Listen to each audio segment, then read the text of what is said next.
empezar, como no, dándote las gracias por pertenecer al colectivo de sanitarios, de enfermeras en este caso, pues por todo lo que habrás Muchas venido gracias. haciendo desde que estamos viviendo la pandemia.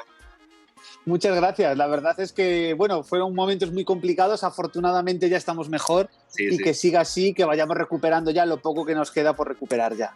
Uh-huh. Para quienes estén un poco despistados, hablamos con Héctor Castiñeira, más conocida mundial como Enfermera Saturada, que además viene a presentarnos su noveno libro, Casi Nada, Orgullo Enfermero. El lector que va a encontrar en este libro. Bueno, pues este libro narra un poco todo lo que sucedió después de esa primera ola que nos tuvo a todos encerrados en casa, que lo cambió todo, que arrasó con todo y que nos tuvo ahí encerrados. Pues todo lo que sucedió después de esa primera ola, sobre todo centrándome en la campaña de vacunación. Cómo esa campaña de vacunación que nos está sacando a todos del coronavirus y del virus y de toda la pandemia, pues cómo se gestó, cómo empezó desde dentro, cómo la vivíamos nosotros como sanitarios y desde dentro organizando esa campaña de vacunación, y luego también, por supuesto, anécdotas que sucedieron con los pacientes en esos puntos de vacunación. Se puede decir que es un poco continuación más que nunca del anterior Nosotras Enfermeras, ¿no? Pues sí, realmente se podría leer perfectamente este libro sin haber leído el anterior, pero esa es como la continuación del anterior. En Nosotras Enfermeras narraba pues cómo ese virus que veíamos como algo muy lejano, que estaba ya en China, que parecía que nunca iba a llegar, pues cómo llegó y lo cambió todo y cómo tuvimos que rehacer los hospitales enteros hasta que se termina pues con ese primer pico de la primera ola, ¿no? Solamente narro esa parte, pero luego en este pues cuento todo lo que sucedió después y cómo llegaron esa segunda, tercera ola y, como digo, lo más importante, la campaña de vacunación. En Nosotras Enfermeras, sin abandonar el tono de humor que caracteriza a Enfermera Saturada, pero si cambias un poco el tono al ser algo especialmente dramático como la primera ola de la pandemia, en Orgullo Enfermero lo recuperas ese tono más humorístico. Bueno, al final humor es un poco tragedia más tiempo, ¿no? Hay que darle tiempo para... Sí, al final, claro, realmente cuando vivimos todo eso de la primera ola, pues era prácticamente imposible hacer humor con eso. Había que darle tiempo, había que dejar que las cosas pasaran. Al final creo que casi se puede hacer humor de casi todo, a lo mejor no de todo, pero sí de casi todo. Solo hay que esperar muchas veces el tiempo y que pase el tiempo y esperar el momento adecuado, ¿no? Y hacerlo también con el tono adecuado, lógicamente.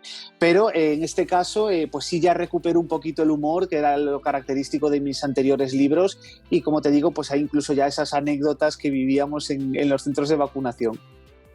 Como decías, este nuevo libro aborda sobre todo la campaña de vacunación.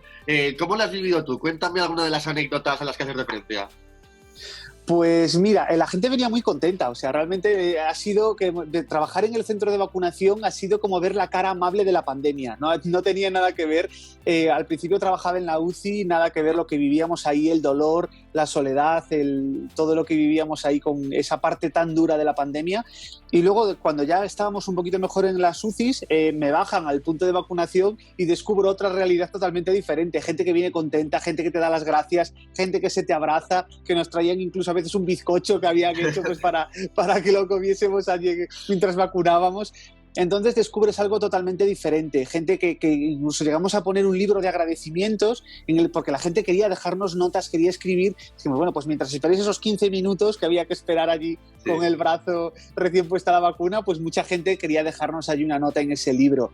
Y alguna de las anécdotas que vivimos, bueno, pues yo recuerdo una que fue muy graciosa porque, claro, si todos recordáis, los centros de vacunación la mayor parte eran abiertos, o sea, realmente tú veías, mientras te ponían la vacuna, veías al de enfrente que también se la ponían, era algo así. Bueno, pues recuerdo que vino un hombre a vacunarse, entonces le digo, bueno, váyase preparando, voy a preparar la jeringuilla y tal, entonces me giro, preparo las cosas y en cuanto me giro para pincharlo, me lo encuentro con los pantalones por los tobillos, apoyado en el respaldo de la silla y el culo en pompa, esperando a que le pusiese pero que claro, veo todo el mundo en el punto de vacunación mirando, claro, diciendo, pero ese hombre ¿qué hace? Y yo, no, o sea, que se la pongo en el brazo, vístase, no sé, pero le digo, pero usted no ha visto en la televisión, en todos los sitios, las fotos que es en el brazo.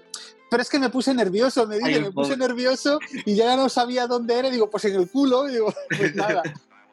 Bueno, es bonito pasar de aquel drama, ¿no?, a la esperanza un poco que refleja este nuevo sí. libro. Sí, la verdad es que es esencial. Necesitábamos recuperar también esa parte de esa esperanza y ver pues cómo las vacunas nos están ayudando a salir de todo eso y cómo pues este inicio de invierno no tiene nada que ver con el inicio de invierno del año pasado cuando no teníamos vacunas.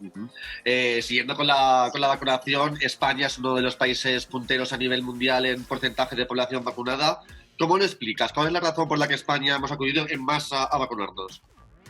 Pues la verdad es que ha sido increíble la respuesta ciudadana, porque bueno, si ha sido un éxito, no ha sido, o sea, nosotros podemos hacer nuestro trabajo, estar allí con unas jeringuillas, estar con todo preparado, pero si la gente no viene, claro, esa campaña no funciona, ¿no? Entonces al final es esencial que venga la gente. Incluso al principio cuando se hablaba de obligar a la gente a vacunarse, como incluso se sigue debatiendo en algunos países si hay que obligar a la gente o no, algo que a mí, por cierto, nunca me gustó, porque creo que es mejor a la gente que tiene dudas con la vacuna, algo que es lógico, tener dudas, explicarlo y ver con datos cómo realmente las vacunas funcionan y cómo te protegen. O sea, realmente creo que a mí me prefiero convencer que obligar, ¿no? Entonces al final es mejor explicar las cosas y la verdad es que es increíble esa respuesta ciudadana. Supongo que en parte ha sido el ver que pues al final todos hemos tenido alguna persona que se ha contagiado, alguna persona cercana que se ha contagiado, que ha tenido que estar ingresada en el hospital. Mucha gente, por desgracia, ha perdido a familiares o a seres queridos, incluso a vecinos, conocidos, que no lograron superar en esa primera o segunda o tercera ola, no lograron superar la enfermedad, y creo que el ver que más o menos a casi todos nos ha tocado algo de cerca ha hecho que la gente acuda en masa, incluso que se colaban cuando no tenían cita y trataban de colarse. Y al final, bueno, a lo mejor también incluso ha influido que los políticos, al principio hubo políticos que se colaban y se saltaban el orden de vacunación, y el decir, uy, si ellos se lo ponen, igual es que es bueno. Sí. En el subtítulo de tu nuevo libro, de Orgullo Enfermero, llevas lo de ni héroes ni villanos. Se ha dicho mucho que el colectivo sanitario sois héroes. ¿Os ha llegado a pesar esta etiqueta de héroes? La verdad es que sí, es una etiqueta que nosotros nunca pedimos y que nunca pedimos. Evidentemente cuando la gente salía a aplaudirnos a las 8, pues es algo que agradeces, que te da esa fuerza en ese momento que más la necesitas, pero nunca pedimos que nos considerasen héroes. Somos sanitarios haciendo nuestro trabajo como mejor sabemos y como mejor podemos y con los medios que tenemos, ¿no? Al final, esa etiqueta de héroe muchas veces ayuda a romantizar ciertas cosas por las que estás pasando, ¿no? Ayuda a romantizar el que no tengas medios, la precariedad laboral, el que trabajemos con contratos a días o con contratos basura casi, de te necesito, te contrato, ya no te necesito, te vuelvo a mandar al paro y quédate ahí esperando a que te vuelva a necesitar para que te vuelva a contratar, ¿no? Entonces, al final esa inestabilidad laboral se romantiza y se justifica un poco porque sois héroes, ¿no? Entonces, bueno, sois héroes y es un poco lo que lleva implícito, ¿no? O bueno, es que no tenemos medios de protección, bueno, pero sois héroes, ¿no? Un héroe no necesita medios de protección. Entonces, al final, en cierto modo, sí ha pesado esa etiqueta. Sí, queda muy bonito decirlo, pero la realidad es otra, está claro. También claro, no los rechazan la etiqueta de héroe, sino también la de villano. Eso lo dirás por todos los discursos negacionistas que hoy en día siguen muy machacones. ¿Qué piensas cuando escuchas este tipo de discursos negacionistas siempre cargados de bulos? Realmente los negacionistas y los antivacunas acabamos de hablar del éxito de la campaña de vacunación, o sea, realmente son muy poquitos, sí. Pero hacen mucho ruido, demasiado ruido, pero realmente vas a mirar los porcentajes de personas que no se han vacunado y representan muy poco realmente, ¿no? Son muy pocos.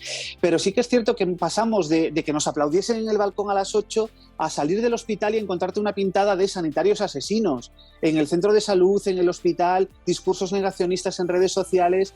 Y dices tú, a ver, como digo, pues ni héroes ni villanos, ¿no? Ni una cosa ni la otra, ¿no? La verdad es que los discursos negacionistas caen por su propio peso. Recuerdo cuando empezó la campaña de vacunación en el mes de diciembre, en el mes de enero, cuando estaba arrancando esa campaña de vacunación, cómo decían, bueno, ya veréis cómo en unos meses todos los vacunados se han muerto, va a haber una tasa de mortalidad altísima porque esas vacunas traen muerte.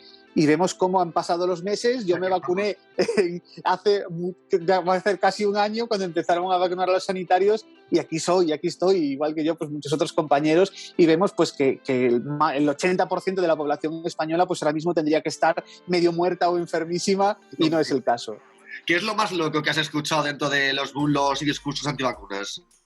Pues me hizo mucha gracia lo del imán, lo de que se nos pegaban cosas en el brazo. Eso fue una cosa... Pero la gente además encima pegándoselo, ¿eh? de todo, convencidísimos. Digo, alguno va a ir a la nevera y se va a quedar pegado allí.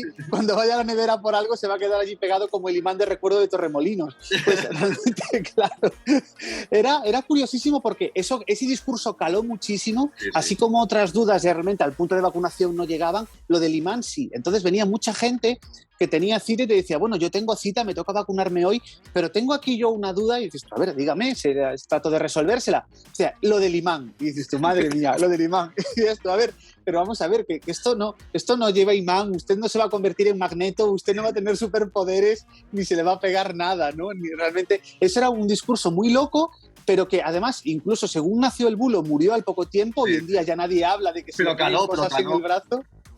Caló tanto que ya te digo que llegó al punto, así como otros no llegaban a los puntos de vacunación, ese sí, y generaba muchísimas dudas, gente que te enseñaba vídeos en los que te aseguraba que su cuñado se le había puesto y ahora se le pegaban cosas en el brazo, monedas, tenedores, La de todo. vaquilla de la boda. Sí, sí. Antes hacías referencia, siguiendo con todo el tema de los villanos, hace poco el pasado mes compartiste en tus redes sociales que tras la pandemia han aumentado las agresiones al colectivo Sí. sanitario. ¿Tú has tenido que vivir algo así o a alguien cercano? Realmente, yo en concreto no, en mi caso no, pero sí que ves como otros compañeros, sobre todo los que trabajan más en primera línea, en urgencias o en atención primaria, al final los que estamos pues, en UCI o estamos en otros servicios, es más complicado que suframos ese tipo de agresiones, ¿no? Pero los que están en urgencias o en centros de salud sí es bastante habitual, y incluso aunque no sea agresión física, sí es agresión verbal, ¿no? El paciente que llega, que se enfada y que incluso te echa en cara que te aplaudía. Decía, pues yo te aplaudía a las 8 y ahora mira cómo me tratas. Y dices, ¿sabes? Pero que no soy yo que le trate mal, o sea, si no es que no le puedo dar cita antes porque no tenemos cita, porque hay pocos médicos, hay pocas enfermeras y entonces no podemos darle cita antes en el centro de salud, pero no es, pues yo te aplaudía, si lo sé no te aplaudo. Y dices tú, bueno, pues lo siento, claro, ¿qué quiere que le diga? ¿No? Pero sí que es cierto que esa hostilidad hacia el personal sanitario es una realidad y ha aumentado después de la pandemia mucho. O sea, es cierto que mencionabas lo de los aplausos, que aquel mantra que se decía, vamos a salir mejores de esta pandemia. ¿Crees que ha sido así?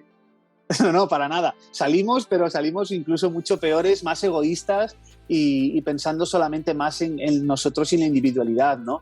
Eso de esa solidaridad que se vio y que era real. Realmente nosotros llegamos a vivir esa solidaridad en la primera ola especialmente, en la que veíamos pues cómo nos llegaban a los hospitales máscaras de estas de buceo que nos ayudaban con los pacientes de coronavirus, como incluso taxistas que nos llevaban gratis al hospital si lo necesitábamos. O sea, esa solidaridad de la primera ola fue real, pero duró lo que duró el confinamiento. O sea, realmente en cuanto terminó el confinamiento, no es que saliésemos mejores, sino que yo creo que salimos peores. A día de hoy en la calle parece que hay más crispación, más agresiones, la gente va como más loca. O sea, realmente salimos peores que antes.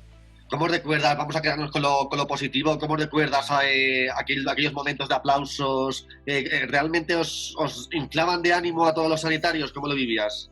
Pues mira, yo recuerdo perfectamente la primera vez que vi el primer aplauso, que creo que era incluso a las 10 de la noche y luego se pasó a las 8, hubo ahí un cambio de horario.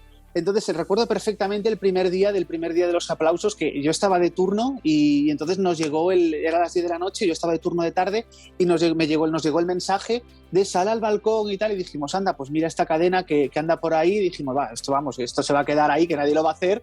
Pero cuando realmente sales del hospital de turno a las 10 de la noche y empiezas a ver cómo en todos los balcones de alrededor del hospital la gente sale y te aplaude y te da las gracias, nos quedamos que dijimos, ostras, no estamos solos. O sea, nos sentíamos muy solos, nos sentíamos muy abandonados, nos sentíamos muy olvidados, no teníamos medios, nos poníamos bolsas de basura porque no teníamos batas, nos poníamos la misma mascarilla durante toda la semana, cuando ahora, a nadie se le ocurre utilizar la misma tanto tiempo, pero no teníamos nada, entonces teníamos que utilizar la misma durante toda la semana, y cuando no sabíamos a qué nos enfrentábamos, no teníamos medios, no teníamos camas, no teníamos respiradores, no teníamos de nada, y cada día llegaban más pacientes de coronavirus y estábamos pasándolo de la peor manera posible, el sentir que no estabas solo y que la gente que estaba en sus casas te daba su apoyo como podía, con lo que tenía, claro, no podía hacer otra cosa, pues salía y te daba las gracias. Entonces realmente ese momento fue muy, muy emocionante y lo recordaré siempre, y la verdad es que aunque no pedíamos esos aplausos, sí los agradecíamos mucho porque nos reconfortaban mucho en ese momento. Pero sí, sí, sin duda, más allá del gesto que puedan tener los ciudadanos para con los sanitarios, son las instituciones las que tienen que hacer por cambiar vuestras condiciones. Hablabas de contratos basura, de no estar preparados. ¿Ha habido un cambio o todo sigue igual? Pues mira, yo te voy a poner mi ejemplo y no soy nada especial, sino que soy un enfermero más de todos los que trabajamos en España. Yo, a lo largo de toda mi vida laboral, he firmado más de 500 contratos.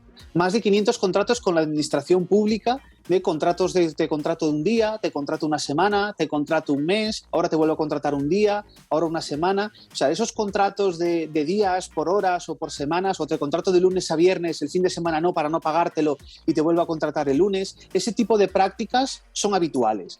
Cuando llegó la pandemia, claro, necesitaban enfermeros, entonces se hicieron contratos de refuerzo de 6 meses, pero claro, porque se necesitaban para la pandemia, ¿no? Pero ahora que realmente teníamos la oportunidad de, no digo todos los refuerzos, pero sí parte de esos refuerzos que se quedasen a reforzar esa plantilla que siempre ha sido insuficiente y siempre nos teníamos que estar corriendo por el pasillo del hospital para poder llegar a todo, y podíamos reforzar las plantillas para tener unos ratios adecuados, pues vemos cómo absolutamente todos los contratos COVID se vuelven otra vez a las bolsas de empleo y al paro.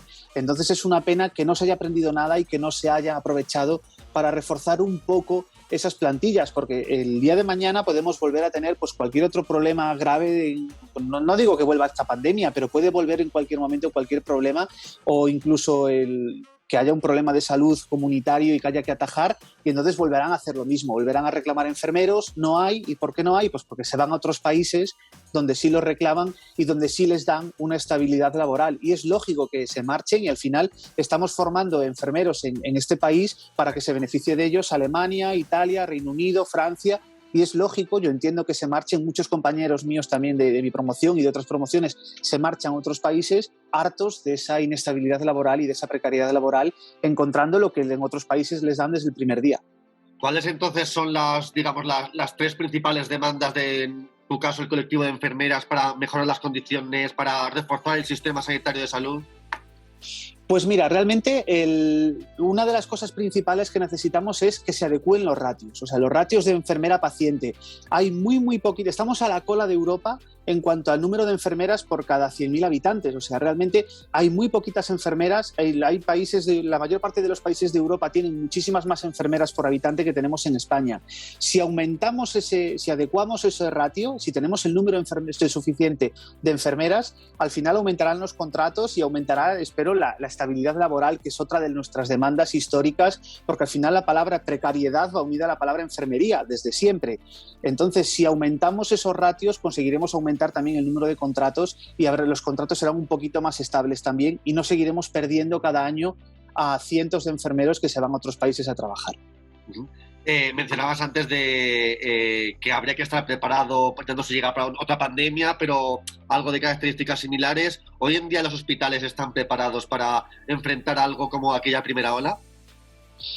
En caso de que volviese la primera ola, tenemos los medios materiales, pero no los medios humanos. Es lo que te comentaba antes. O sea, sí se han comprado respiradores, tenemos respiradores, incluso las UCIs provisionales que se montaron incluso en gimnasios de rehabilitación donde trabajan los fisioterapeutas, pues todo eso se habilitó como una posible UCI. Entonces, tenemos camas, tenemos respiradores, tenemos batas, tenemos EPIs, pero no tenemos a las enfermeras que necesitaríamos para ponérselos y para atender esos respiradores, porque al final un respirador no se atiende solo, un paciente no se atiende solo, ¿no? Tú puedes tener la cama, pero si nadie te va a atender, no te sirve de nada, ¿no?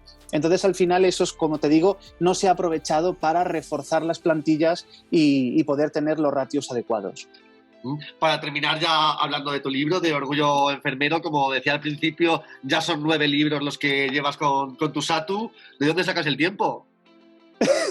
Pues del turno de noche. Realmente, sí, todos mis libros, que bueno, este es el 9º que está por aquí, pero aprovecho el turno de noche. Yo durante el día siempre he llevado una libretita encima, pequeña, en el bolsillo del uniforme, y ahí voy anotando cosas que se me van ocurriendo, anécdotas y cosas graciosas o cosas que se me ocurren durante el turno. Ahí las voy anotando. Y luego en el turno de noche que si todo va bien, a partir de las 3 o 4 de la madrugada, los pacientes duermen y no, a no ser que alguno esté enfermo, llame al timbre, se encuentre peor, realmente los pacientes duermen y descansan, y ahí es cuando yo aprovecho para darle forma a los capítulos y darle forma a los libros. O sea que todos mis libros, los 9, han nacido del turno de noche.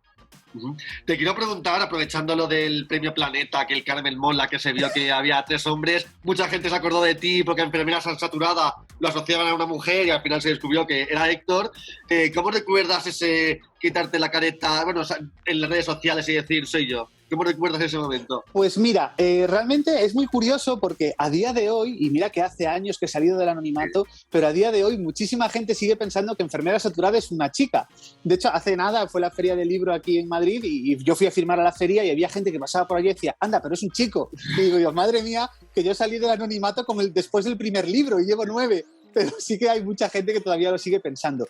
Pues mira, recuerdo perfectamente porque nadie sabía quién era Enfermera Saturada, nadie sabía quién estaba detrás, ni siquiera en la editorial la mayor parte de la gente no lo sabían, es que ni siquiera mis compañeras del hospital tampoco. Yo en aquel momento trabajaba en el hospital de Lugo y nadie allí sabía quién era Enfermera Saturada. Entonces pedí unos días, arreglé el fin de semana y esa salida del armario de la medicación pues fue en la Feria del Libro de Madrid precisamente. Entonces yo digo en redes sociales que voy a estar firmando los ejemplares de mi primer libro en la Feria del Libro y todo el mundo era como, ¿pero vas a estar tú? ¿Va a estar una persona debajo de un disfraz como Jerónimo Stilton, que hay una persona debajo de un disfraz firmando? Y yo, no, voy a estar yo y voy a estar, claro. Entonces la expectación era, claro, un montón de gente que decía, ¿pero quién es? Quiero saber quién es Enfermera Saturada. Y entonces, claro, cuando realmente ven que detrás hay un chico, claro, la sorpresa fue, decían, la pregunta se repetía siempre era, bueno, pero eres enfermero, ¿no? Esa parte sí es real. Y yo, sí, esa parte sí es real, soy enfermero. Pero la verdad es que los seguidores lo entendieron perfectamente. No el resto del público, pero sí los seguidores sí, porque al final siempre a los enfermeros se les llama enfermeras. O sea, realmente somos muy poquitos. Somos somos 300.000 en España y el 90% de la profesión son mujeres. Entonces es normal que cuando alguien habla de la enfermería, pues lo asocia a una mujer. Y los enfermeros, que somos muy poquitos, aún no conozco a ningún enfermero que se ofenda porque le llamen enfermera. O sea, entonces al final, por eso, la enfermería en general entendió perfectamente que yo me llamase Enfermera Saturada, porque nosotros entre nosotras nos llamamos enfermeras y no hay ningún problema con eso. Acabas de lanzar Orgullo Enfermero, pero imagino que aún queda Satu para rato. ¿Ya estás pensando en tu próximo libro? Pues algo, a ver, siempre al final uno está pensando en cosas nuevas para crear, ¿no? Realmente sí, afortunadamente espero y deseo que el siguiente libro no tenga nada que ver con la pandemia, por favor. Que sea algo, es algo que deseo muchísimo, que el siguiente no tenga absolutamente nada que ver con todo esto. Pero, y sí, además estoy deseando retomar ese humor que caracterizaba todos los libros anteriores y que aunque en este último hay esas pinceladas, deseo volver al humor puro y duro para poder utilizarlo para muchas cosas, para explicar cosas, para hacer reír, pero también incluso para denunciar ciertas situaciones que vivimos a diario, porque el humor al final es una herramienta muy potente que puedes utilizar también para decir cosas muy serias. Bueno, pues hasta que llegue el 10º podemos disfrutar del 9º, Orgullo Enfermero, para descubrir un poco la vacunación desde dentro, desde la voz de Enfermera Saturada. Efectivamente, muchísimas gracias y nada, y animo a cualquier persona que quiera saber, como dices, cómo era desde dentro, a que se acerque a sus páginas. Pues muchísimas gracias, Héctor.